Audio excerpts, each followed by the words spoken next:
Hey guys, and welcome back to the channel. Make sure to give that like button a pound and hit that subscribe button for me. Today's lucky candidate is a 2010 6.4 with about 48,000 miles on it, and they're complaining of the low oil pressure light on in the instrument cluster. Alright, check it out.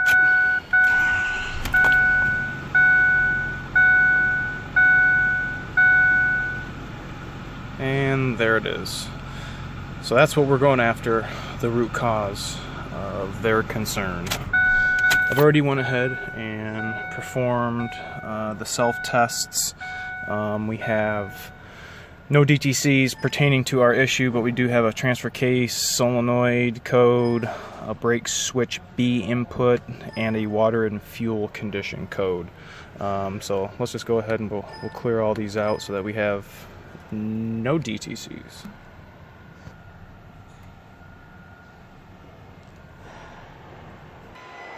I'm going to show you guys where and what sensor the PCM looks at to determine if the vehicle has proper oil pressure. So let's take a few components off.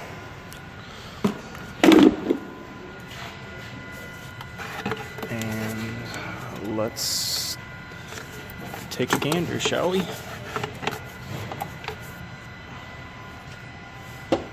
So first and foremost, to get to the oil pressure switch, you'll have to take off the components you just saw me take off, and we're going after that switch right there. Let's see if we can one-handedly disconnect this.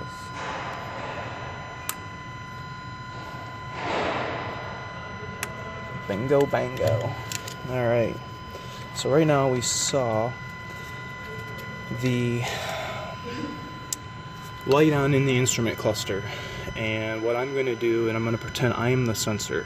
I am going to supply a ground to this connector because all it's looking for is a signal to indicate that it has oil pressure, which is what that sensor does. Once it has oil pressure, it closes the circuit and shuts the light off. Now this vehicle drove in and they've been complaining of absolutely no issues, and I'm gonna have to say it probably has oil pressure, so I'm gonna show you guys what I came up with.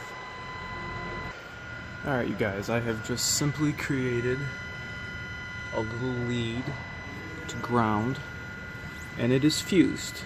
And what we're gonna do is we're gonna go ahead and turn the key on so that you can see the oil pressure warning lamp go off. Key cycle it.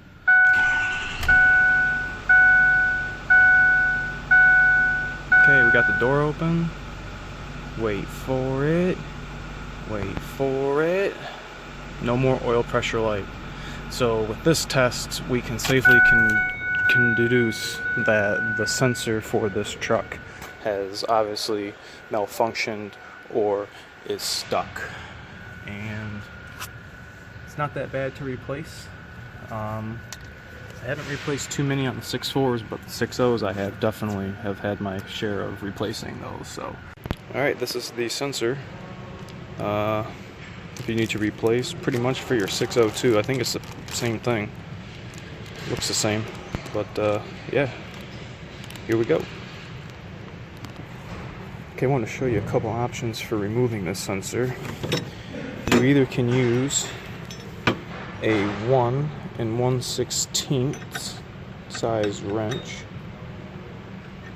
if you have it, or I have a custom 27 mil that I chopped down to do my 03 ICP sensors without having to take too much stuff off. So I'm gonna go ahead and use this because I have pretty much a wide open area, and I don't want to use a wrench. Alright, just gonna kind of weasel this thing on here like that, and it's gonna bust her loose. Remember, this isn't a 6.0 head bolt. Alright, just got it. Okay, should be able to get it out by hand now. Let's put the new one in.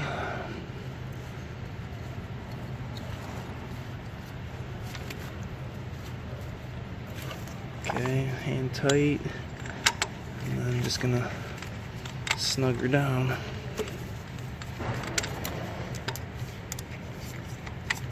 Okay, need 2 hands for that. Okay, so you guys saw the oil pressure light on in the instrument cluster. We just installed the new sensor, and let's go see if our concern has resolved.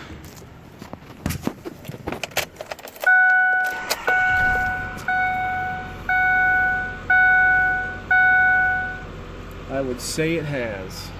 Check engine lights on because I got the MAF disconnected, but yeah, there it is.